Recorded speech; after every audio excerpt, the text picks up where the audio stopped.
to save us all from Satan's power when we had gone astray. Oh, tidings of comfort and joy, comfort and joy. Oh, tidings of comfort and joy. Welcome back to Focal Point on AFR Talk. I am your congenial, convivial, and amiable host, Brian Fisher. Haven't had an opportunity. I want to go to the phones because I had some people that have been waiting. So I want to go to the phones, 888-589-8840, to comment on your reactions to this ministry, former Campus Crusade for Christ.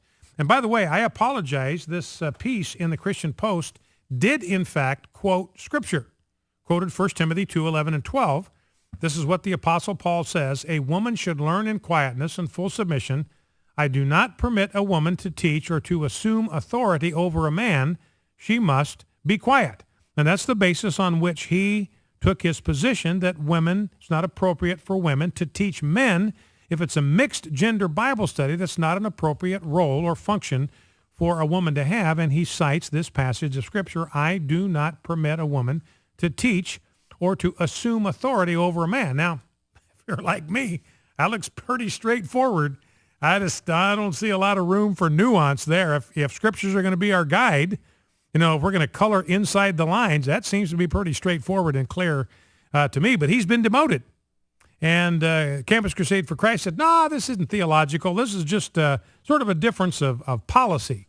And Denny Burke, who is an associate professor of Boyce College, which is the undergraduate arm of the place where he's going to seminary, says, no, this is irreducibly theological in its nature. This conflict, if you want to call it that, is a matter of theological conviction. It's not just a matter of policy. I'd like to get your take on that, and then your take on what the culture has done to women.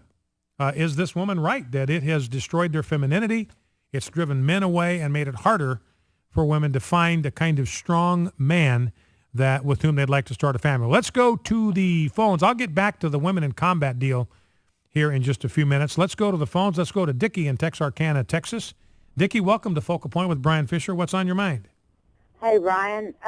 Yeah, good to talk to you. I listen to you every day. Well, thank you. Well, I'm an old-time barber, and I have you on at my barber shop.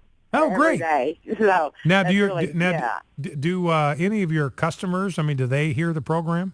Oh, yes, sir. And then I've got a lot of them. They want to know what channel I'm on. Really? So, yeah. Yes, sir. Okay, cool. One last question. Do you ever get any complaints about the content of the program? Oh, no, sir. Okay. They wouldn't dare complain to me about anything. All right, good enough. I just got the razor. That's the thing. You don't want to complain to somebody who's holding a razor in her hand, so they're smarter than the average bear. Anyway, what's on your mind? Well, I was going to comment on the feminist movement, which I think that our ancestors, our female ancestors, were very, very intelligent, and it took them hundreds of years to get women to where they were. And then when the feminist movement come along in one fell swoop, they took it away from us. And I believe that when women got equal rights, that they lost half their rights.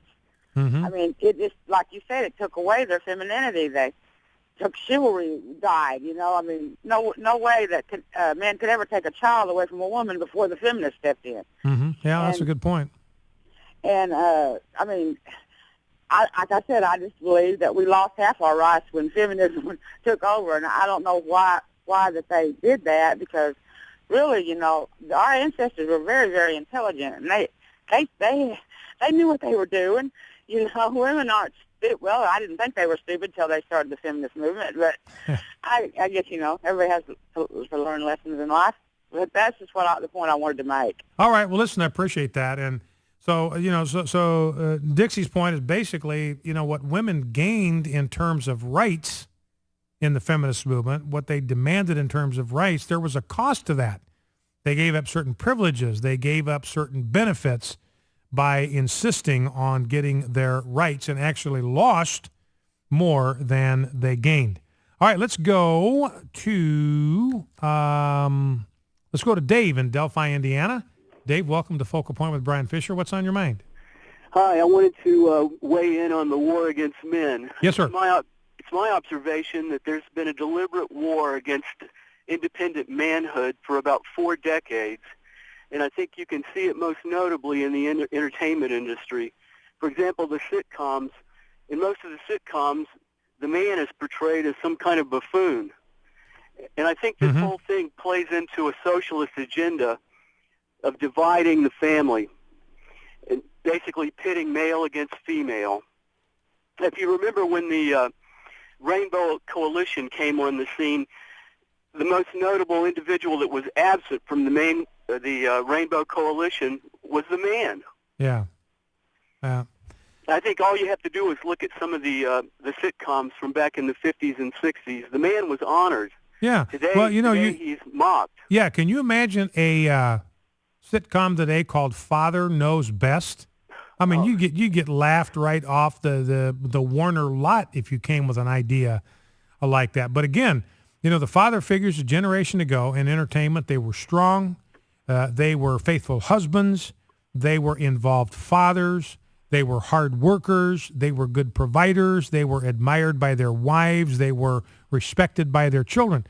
And now today it's exactly the opposite. In fact, the closest we could come when my kids were still at home, some of you remember the program Home Improvement with Tim Allen, and I thought that was a pretty good program. It was probably the least offensive family-oriented program that you could find on television, but still it was the dad who was the butt of all the jokes. The mom was the one who was reasonable. She was disciplined. She was under control. It's the husband that's always off doing these wacko, wild things like turbocharging his weed eater and shredding his own pants and stuff like that. And so he was the butt of all the jokes. Now, it wasn't terribly offensive in that program, which is one of the reasons why we watched it. It was an intact family. You had biological parents married to each other with their 3 kids. And he was a provider, and he worked outside the home. She was involved as a homemaker, worked full-time inside the home, and they had a good relationship as husband and wife and with the kids. So overall, it was a pretty healthy, wholesome show, but it was very rare to find that in programming these days. All right, thank you, Dave. I appreciate that. Let's go to Michael in Lobelia. Okay, I guess our software kind of hitched up a little bit. So let me get into this business on women in combat while we're dealing with the software issues, our phone calling software. And I've got a column today. It's up at rightlyconcerned.com. Don't know if it's posted yet. It will be soon. And the title of my piece is Women in Combat is a Really, Really Bad Idea. Now, I explain that part of the reason I think it's a bad idea is philosophical, that we want to live in a nation where we expect men to use their strength to protect the women in their world and not the other way around. There's something upside down about that, about sending women into harm's way to protect men. It ought to be the other way around. And that's just a philosophical deal, recognizing the differences in roles that God has assigned to men and women in life. Now, there's a lot of practical reasons why we shouldn't have women in combat as well. And mainly it's God just simply did not design women physically to engage in combat. They don't have the same size as men do. They don't have the same upper body strength. They don't have the same stamina that men do. And to me, it's just stupid to ignore this plain biological fact of nature. Now, the Washington Post did a story not too long ago, and they weren't even talking about the military. It was about the throwing gap. It was kind of a lighthearted piece. But the throwing gap between men and women, the fact that men can throw a ball farther than the average woman can. And this has been true. They've been measuring this for 50 years. There's nothing they can do about it. It's a difference in the structural design, skeletal structure, muscular structure of men and women. It's been the same for 50 years. As long as they've been measuring it, those differentials have still been there. And girls who are ages 14 to 18 can only throw 39% as far as the boys. Boys can throw something almost 3 times as far as the average woman. Now, there's exceptions, obviously, so don't nitpick that. We're talking about, on average, girls only throw 39% as far as boys. Now, you think about that. Well, if it's talking about softball or something else, maybe that's not that big a deal, and it's kind of a lighthearted piece. In fact, the writer is a woman, and she says, "I confess I throw like a girl." But what happens? It's not a matter of idle curiosity. when the issue at hand is not throwing rocks or baseballs, but things that explode. Now, I looked into this, and there are reports from the Marine Training Base at Paris Island that indicate that only 45% of female Marines can throw a grenade far enough to keep from blowing themselves up. Now, if you're in a foxhole with a woman that's about ready to let loose and toss a grenade, you don't know whether to treat her as a friend or a foe. You know, it's one thing to fall on a grenade that's thrown by the enemy. It's a completely different deal to have a grenade that's thrown by a friendly fall on you. And so the military, I believe, is defying logic. They're defying common sense. They're defying biology. They're trying to defy the laws of nature and nature's God. Marines are doing this right now. They're letting women enter the infantry officer course. Now, there were only 2 female Marines that out of 80 that were eligible for this course. And so they entered. They both washed out. One of them washed out the first day. Second one washed out a couple of weeks later for medical reasons, which is makes sense because we know that because their skeletal structure, muscular structure is not as strong, they're far more prone to muscular skeletal injuries than men are. Now, some men dropped out. That's true. But that's kind of the whole point.